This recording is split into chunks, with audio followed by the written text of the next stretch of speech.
Mesdames et messieurs, l'équipe de la section française de Radio Roumanie Internationale se fait un plaisir de vous inviter à écouter cette émission qu'elle a voulu aussi bien intéressante qu'agréable, avec un maximum d'informations sur la Roumanie et les Roumains.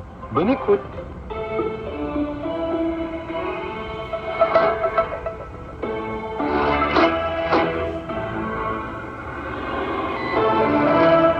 Un peu plus sur RRI, voici les titres du journal. La Commission européenne a présenté mardi une évaluation préliminaire positive de la deuxième demande de paiement avancée par Bucarest dans le cadre de son plan national de relance et de résilience. Quelques centaines de salariés de la police et des pénitentiaires ainsi que des greffiers ont protesté mardi devant le siège du Parlement de Bucarest contre la modification des régimes spéciaux des retraites. Et la Commission européenne accordera 100 millions d'euros aux fermiers de 5 pays proches de l'Ukraine touchés par les importations de céréales ukrainiennes.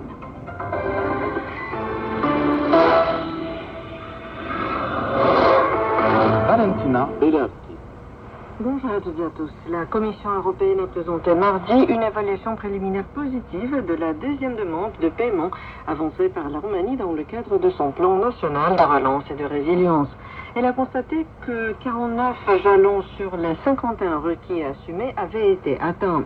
Parmi les résultats moins satisfaisants figurent de jalons concernant les investissements dans l'énergie. Par conséquent, la procédure de paiement en lien avec ceci n'a pas été activée. L'exécutif européen a pris acte des premières mesures déjà prises pour atteindre les jalons restants, mais à son avis, Bucarest a encore beaucoup à faire en ce sens. La Roumanie dispose d'un délai de mois pour présenter ses observations et de 6 mois pour accomplir de manière satisfaisante les jalons restants. C'est à peine au moment où Bucarest remplit ses obligations que la Commission européenne permettra le versement de l'argent en question.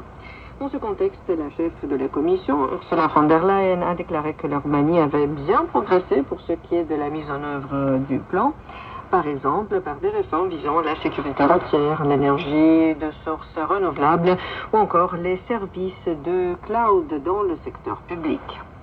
Quelques 700 salariés de la police et des pénitenciers ainsi que des salariés des tribunaux ont protesté mardi devant le siège du Parlement de Bucarest, mécontents de la modification des régimes spéciaux des retraites qui les concernent. Ils demandent l'élimination de toutes les iniquités salariales, le versement des paiements restants ajournés par le gouvernement depuis 2010.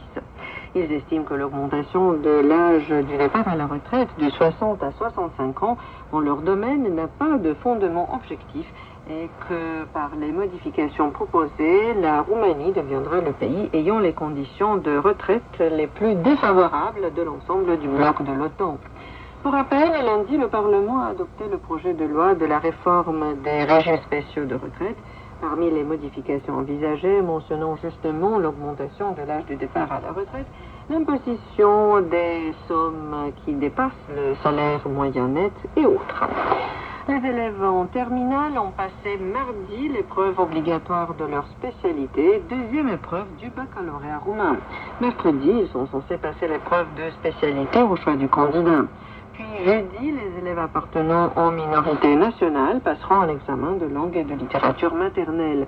À noter que les salles de classe où les candidats passent leur bac sont surveillées par les moyens audiovisuels et les dispositifs électroniques sont interdits. Et lundi, 28 élèves ont été accusés de fraude ou tentative de fraude et virés des salles d'examen. Les premières notes seront affichées le 3 juillet prochain et le résultat final le 7 juillet. La Commission européenne accordera 100 millions d'euros aux fermiers de 5 pays proches de l'Ukraine qui sont impactés par les importations de céréales ukrainiennes. Il s'agit de la Roumanie, la Pologne, la Bulgarie, la Hongrie et la Slovaquie. Parmi les 5 bénéficiaires, ce sont la Pologne et la Roumanie qui toucheront le plus d'argent, à savoir 40 millions et respectivement 30 millions d'euros qui seront versés d'ici le 30 septembre.